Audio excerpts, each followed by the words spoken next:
안녕하세요. 하던 일을 잠시 멈추고 요한복음 3장 22절부터 36절까지 함께 기도하고 묵상하도록 하겠습니다.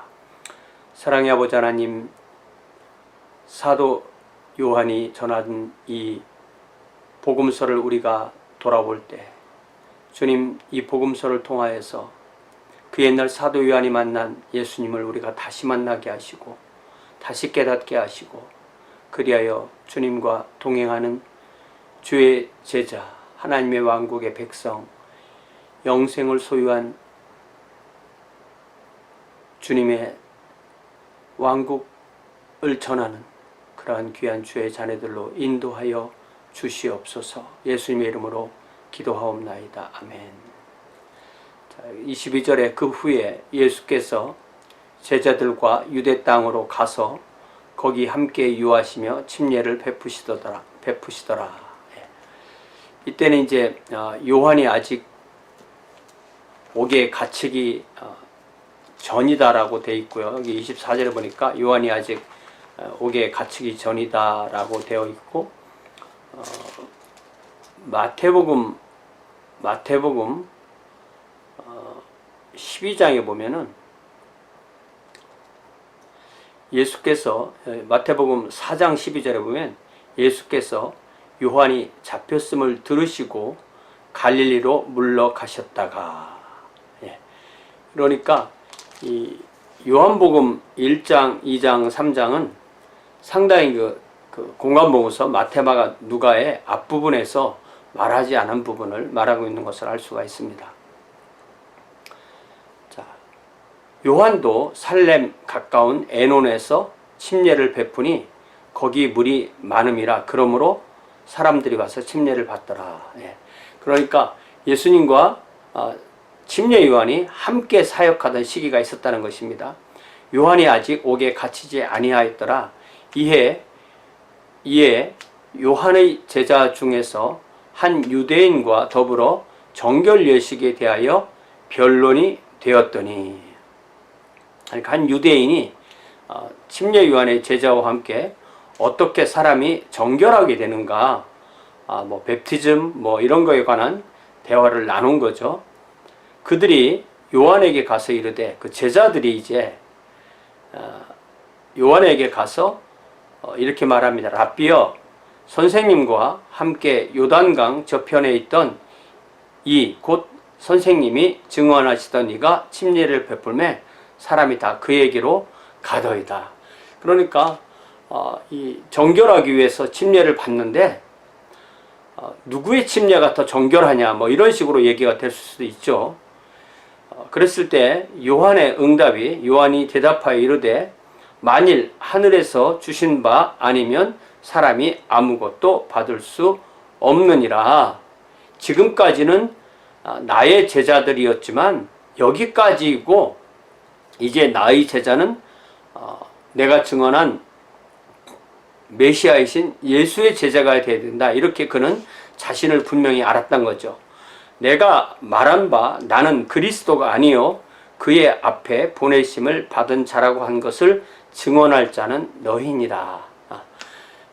이제 예를 들자면 그 요한이나 1장에 보면은 요한이나 또 안드레도 원래 침례 요한의 제자였는데 예수님의 제자가 된 사람들이죠.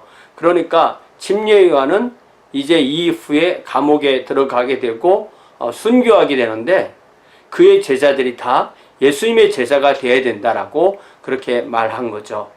그러면서 예를 들기를, 신부를 취하는 자는 신랑이다. 그러니까 신부는 모든 주님의 제자들이 신부이고 신랑은 예수님이고, 그것을 보고 서서 신랑이 신부를 취하는 것을 음성만 듣는다, 그 모습을 보진 못한다. 듣는 친구, 우리로 말하면 들러리라고 하죠. 베스트맨이라고 하는 들러리가 크게 기뻐하나니 나는 이러한 기쁨으로 충만하였노라. 그는 흥하여야겠고 나는 쇠하여야 하리라. 우리가 주님을 따른다고 하면서 주님으로 인하여 내가 흥하여야 하리라 라는 생각을 얼마나 많이 합니까? 그러나 사실은 이 요한의 정신이 참된 그리스도교 정신이라고 할 수가 있습니다. 그는 흥하여야 하겠고 나는 쇠하여야 하리라. 그러면서 이제 사도 요한이 31절부터 요한과 예수님과의 관계를 중심으로 해서 어떻게 요한에서 예수님께로 넘어오는지를 이야기를 합니다. 위로부터 오시니니, 즉 예수님은 만물 위에 계시고 위로부터 오셨기 때문에 만물 위에 계시고 땅에서 나니, 즉 침례 요한은 땅에 속하여 땅에 속한 것을 말하느니라. 그러니까 요한이 하나님께 보냄을 받아서 예수님 앞에서 말을 전하지만 그는 근본적으로 삼위일체 하나님이 될 수가 없다는 거죠. 하늘로부터 오시는 이는 만물 위에 계시나니, 그러니까 만물 위에 계시는 분, 성부, 성자, 성령, 만물 아래에 있는 존재는 피조물이고 요한이고 땅에 속한 자다. 그가 친히 보고 들은 것을 증언하되 그의 증언을 받는 자가 없도다. 그러니까 여기 그가 친히 보고 들은 것을 증언할 때 이 그는 예수님을 말하는 것입니다. 만물 위에 계신 예수님, 그가 친히 보고 들은 것을 증언하되 그의 증언을 받는 자가 없도다. 그의 증언을 받는 자는 하나님이 참되시다는 것을 인쳤느니라. 하나님이 예수님을 보내시고 예수님이 증언하시고 그것을 믿는 사람들이 하나님이 인을 치는데, 그러니까 성부, 성자, 성령께서 일을 하시지만 그 일이 한 제자에게 성령의 인침으로 드러나는 것이죠. 하나님이 보내시는 이, 즉 예수님은 하나님의 말씀을 하나니 이는 하나님이 성령을 한량없이 주심이라. 이렇게 삼위일체 하나님이 함께 일하시는 것을 다시 34절에서 분명하게 선포합니다. 아버지께서 아들을 사랑하사 만물을 다 그의 손에 주셨으니, 이게 만물이라는 것이 이 피조물을 의미하는 것이 아니라 이 피조물과 하나님의 왕국과 모든 것, The Father loves the Son and has placed everything in His hands. 그렇기 때문에 우리가 성부에게 있는 것인데 성부의 것인데 성자의 것은 아니야. 그런 것이 없다는 거죠.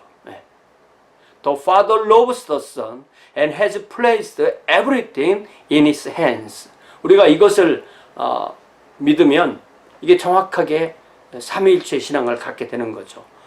아들을 믿는 자에게는 영생이 있고 아들에게 순종하지 아니하는 자는 영생을 보지 못하고 도리어 하나님의 진노가 그 위에 머물러 있느니라. 이것이 17절 18절에서 하신 말씀이죠. 하나님이 그 아들을 세상에 보내신 것은 세상을 심판하려 하심이 아니요 그로 말미암아 세상이 구원을 받게 하려 하심이라. 그를 믿는 자는 심판을 받지 아니하는 것이요 믿지 아니하는 자는 하나님의 독생자 이름을 믿지 아니하므로 벌써 심판을 받은 것이니라.